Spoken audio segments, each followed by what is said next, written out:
Assalamualaikum warahmatullahi wabarakatuh. Perkenalkan, kami dari kelompok 4 Praktikum Klimatologi golongan A3 tahun 2021. Di sini kami akan mempresentasikan mengenai peralatan pengamatan cuaca. Prinsip pengukuran curah hujan sendiri adalah mengukur tinggi air hujan yang jatuh pada permukaan horizontal. Next. Berdasarkan mekanismenya, pengukuran hujan dibedakan atas dua, yaitu tipe kolektor dan tipe perekam data atau otomatis. Tipe kolektor sendiri atau penampungan hanya dapat menunjukkan jumlah curah hujan yang terjadi selama satu periode. Sedangkan tipe perekam data atau ombrograf atau otomatis dapat digunakan baik untuk mencatat jumlah hujan ataupun intensitas curah hujan sendiri. Next. Pengukur tinggi air pada penakar curah hujan tipe kolektor ada dua, yaitu dengan menggunakan gelas ukur atau penakar dengan contoh yaitu pada ombrometer tipe observatorium dan juga menggunakan tongkat pengukur yang berskala tinggi yaitu pada tipe USWB standar. Selanjutnya, tipe ombrometer tipe observatorium sendiri seperti terlihat pada gambar, ada bagiannya pada bagian atas yaitu mulut penakar seluas 100 cm, dilanjutkan pada bagian bawahnya ada corong sempit, lalu pada bagian tengah ada tabung penampung dengan kapasitas 300 sampai 500 mm CH. Selanjutnya ada yang terakhir ada kran. Satuan alat ombrometer sendiri adalah milimeter dengan satuan ukur milimeter juga, tentunya dengan ketelitian 0,5 mm dengan prinsip kerja penampungan curah hujan. Menjelaskan terkait alat pengukuran suhu udara. Bisa dilanjut. Pada pertemuan kali ini saya akan menjelaskan sedikit terkait salah satu jenis alat pengukuran suhu udara yaitu termometer maksimum. Prinsip kerja dari alat termometer maksimum ini yaitu menggunakan prinsip kerja dari muai ruang air raksa dengan adanya modifikasi atau adanya penyempitan pipa kapila di dalam termometer maksimum tersebut. Kemudian cara pemasangan dari termometer ini yaitu dengan dipasangkan pada sangkar meteo yaitu dengan miring terhadap sumbu horizon serta bagian receiver lebih rendah seperti yang dapat teman-teman lihat pada gambar di samping ini bahwa pemasangannya sedikit miring dan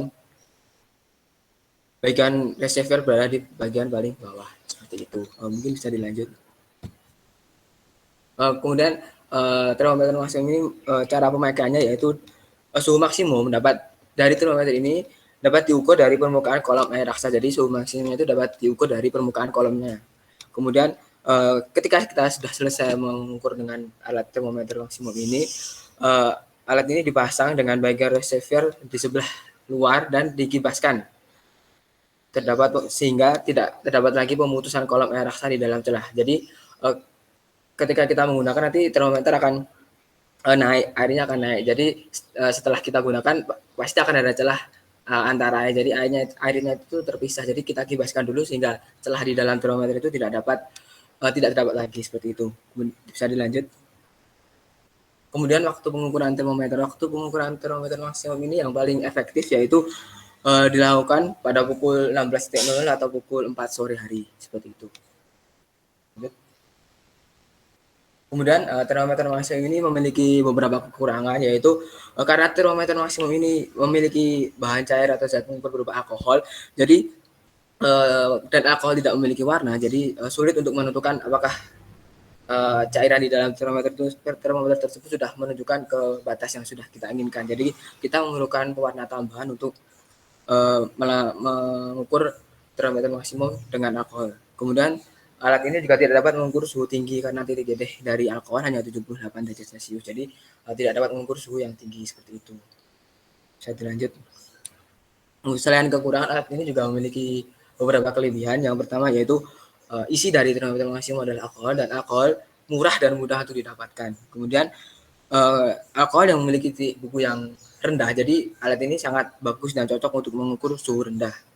Dan alkohol tersebut memiliki titik buku sekitar minus 130 derajat Celcius. Selain itu, alat ini juga lebih teliti. Karena apa? Karena kenaikan suhu sedikit pada termometer maksimum ini membutuhkan penambahan volume yang besar. Jadi Misal hanya menambahkan 1 derajat Celcius, penambahan volumenya itu lebih besar, jadi lebih teliti dalam kita mengamati perubahan jarak antar sebelum dan sesudah pengamatan yang kita lakukan, seperti itu. Ini bisa dilanjut. Terima kasih. Berdasarkan alat pengukur tanah, perkenalkan saya Francisco Panagio dengan NIM 10.485 PN 16485. Next. Prinsip kerja dari termometer tanah sendiri sebenarnya sama dengan termometer pada umumnya. Hanya saja biasanya termometer tanah itu ditambahi dengan pelindung dan dibuat agak bengkok sebesar 30 derajat agar lebih mudah untuk diamati. Jadi termometer tanah itu harus dicantarkan melakukan kontak dengan apa yang ingin diamati. Next.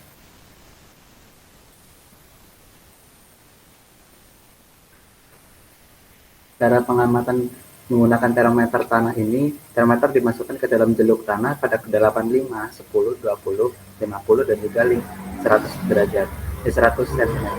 Kemudian untuk melakukan pengawasannya sendiri melalui cekungan yang ada pada termometer itu sebesar 30 derajat. Waktu yang paling efektif untuk melakukan pengukuran pada menggunakan termometer suhu tanah itu sebenarnya tidak terlalu siang, tapi juga tidak terlalu malam, yaitu pada sore hari. Next.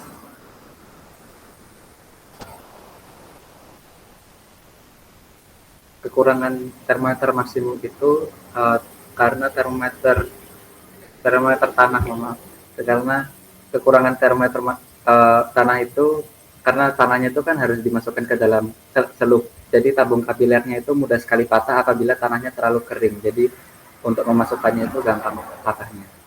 Next. Kelebihan termometer tanah itu harganya tidak terlalu mahal, ketepatan suhu tanah yang baik, dan tidak membutuhkan piranti tambahan. Kenapa saya bilang ketepatan suhu tanah yang baik? Karena suhu tanah sendiri itu perbedaannya dari waktu ke waktu itu tidak terlalu cepat. Terus habis itu tidak membutuhkan piranti tambahan seperti cairan kimia, alkohol atau yang lainnya. Sekian, terima kasih. Saya akan menjelaskan mengenai alat pengukur intensitas penyinaran matahari. Pada konsepnya, pengukuran intensitas penyinaran matahari dibedakan menjadi 3, yaitu intensitas dan penyinaran radiasi matahari total, yang kedua radiasi matahari yang terpendar, yang ketiga adalah radiasi neto. Namun untuk saat ini yang dibahas hanyalah konsep pengukuran yang pertama, yaitu yaitu intensitas penyinaran radiasi total matahari langsung. Dengan alat yang digunakan adalah aktinograf 2 logam. Alat ini menggunakan 2 jenis logam, yaitu logam hitam dan logam putih.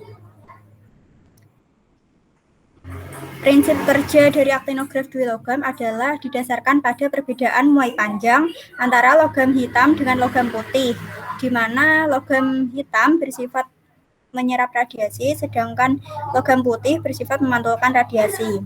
Perbedaan muai akibat radiasi akan menunjukkan besarnya intensitas radiasi matahari yang ditangkap oleh sensor.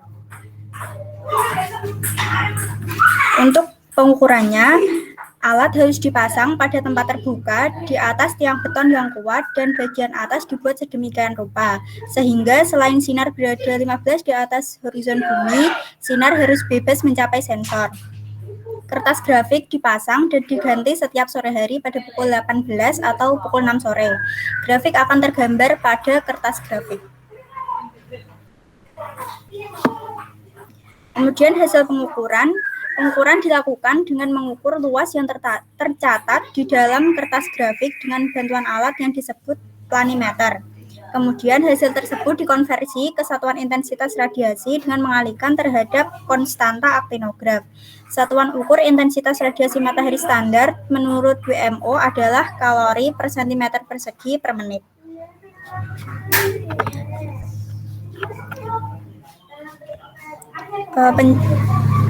Kemudian kelebihan dan kekurangan dari aktinograf 2 logam sendiri. Yang pertama, kelebihannya adalah dapat digunakan untuk keperluan pencatatan rutin. Yang kedua, relatif tidak mahal. Dan yang ketiga, dapat dijinjing karena alat ini berukuran relatif kecil. Kemudian kekurangan dari aktinograf dual logam yang pertama adalah hanya merekam intensitas radiasi gelombang pendek matahari total, sehingga sensor yang disungkup dengan kubah kaca harus kedap terhadap radiasi gelombang panjang. Yang kedua adalah kelambanan dalam pembacaan aktinograf dual logam sendiri sekitar 5 menit dengan nilai kesalahan sekitar 10-15%. Terima kasih. Selanjutnya adalah pengukuran panjang penyinaran.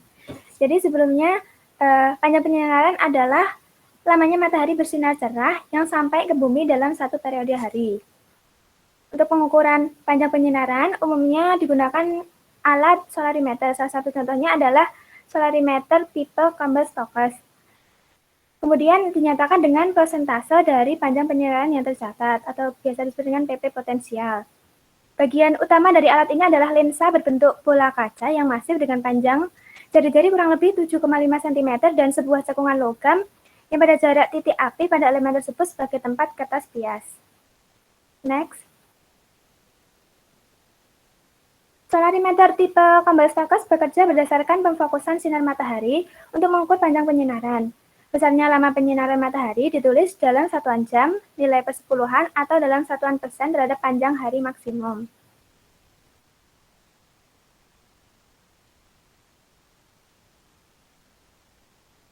Bola kaca pada Campbell-Stokes berfungsi sebagai lensa cembung yang akan mengumpulkan cahaya matahari pada titik fokusnya.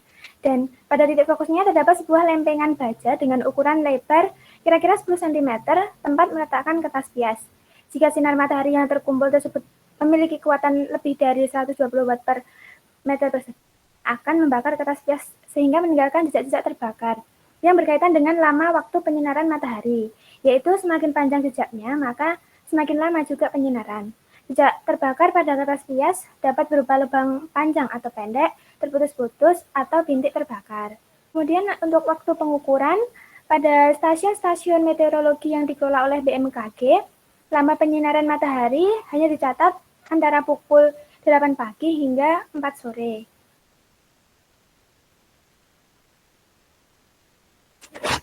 Selanjutnya adalah kelemahan dan kelebihan dari solarimeter tipe Campbell-Stokes.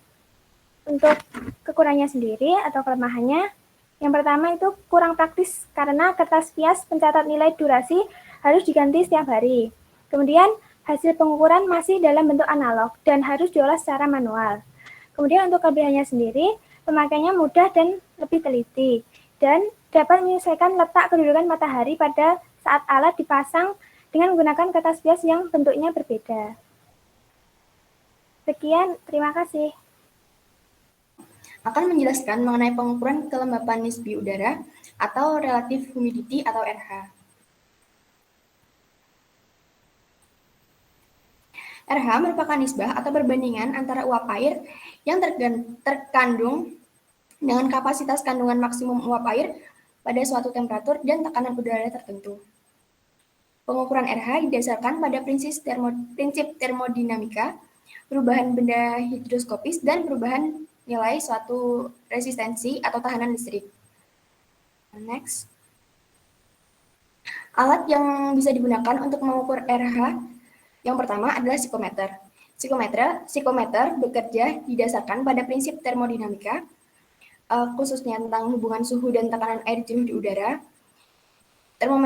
Psikometer terdiri atas dua buah termometer dengan salah satu bagian reservoirnya dililiti kain kasa yang selalu basah atau bisa disebut dengan termometer bola basah atau TBB, dan yang lainnya tidak dililiti dengan kain kasa yang selalu basah atau biasa disebut dengan termometer bola kering atau TBK. Pada TBB, air akan diuapkan sedemikian rupa sehingga terjadi keseimbangan atau dicapai keadaan titik uap sampai dengan titik embun yang ditunjukkan oleh nilai TBB. Turunnya suhu pada TBB terjadi karena sebagian kalor dipergunakan untuk menguapkan air. Jenis psikometer yang banyak dikenal adalah psikometer sangkar, slick psikometer, dan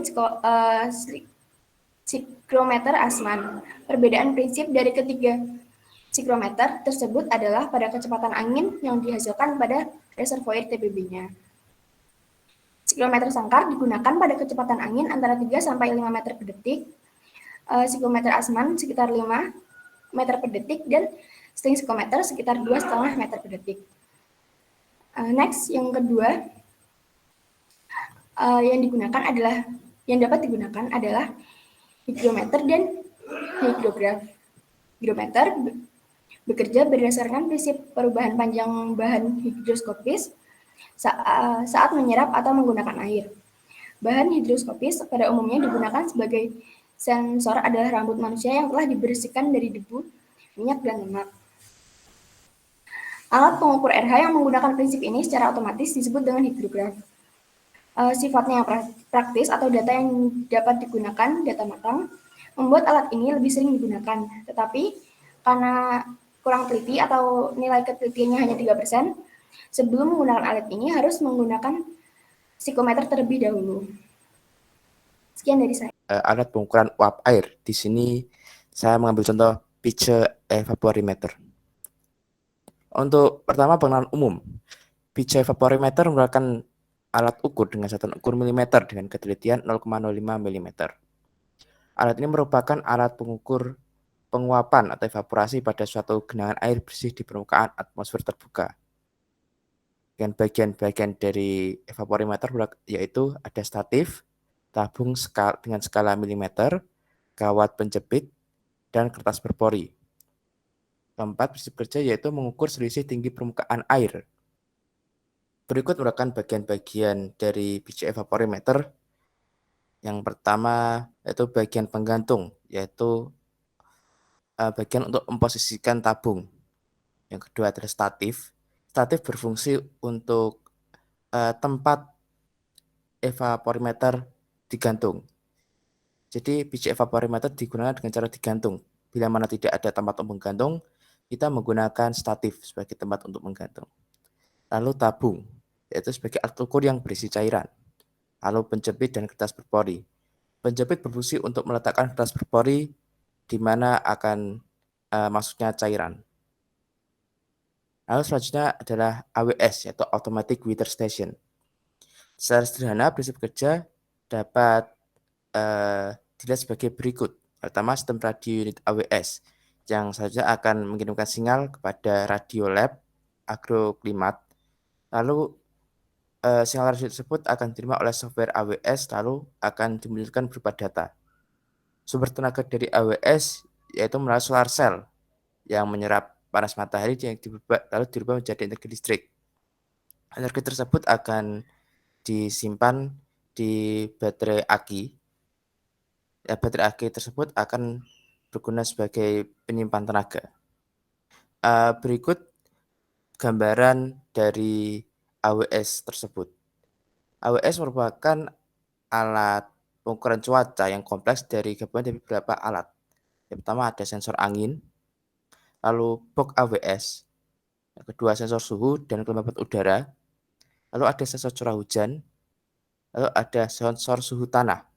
Dalam box AWS terdapat data logger, lalu radio, dan baterai, yang disebutkan tadi baterai sebagai sumber energi dan penyimpan energi, radio sebagai pemancar sinyal, pemancar data, dan data logger sebagai bentuk visualisasi data.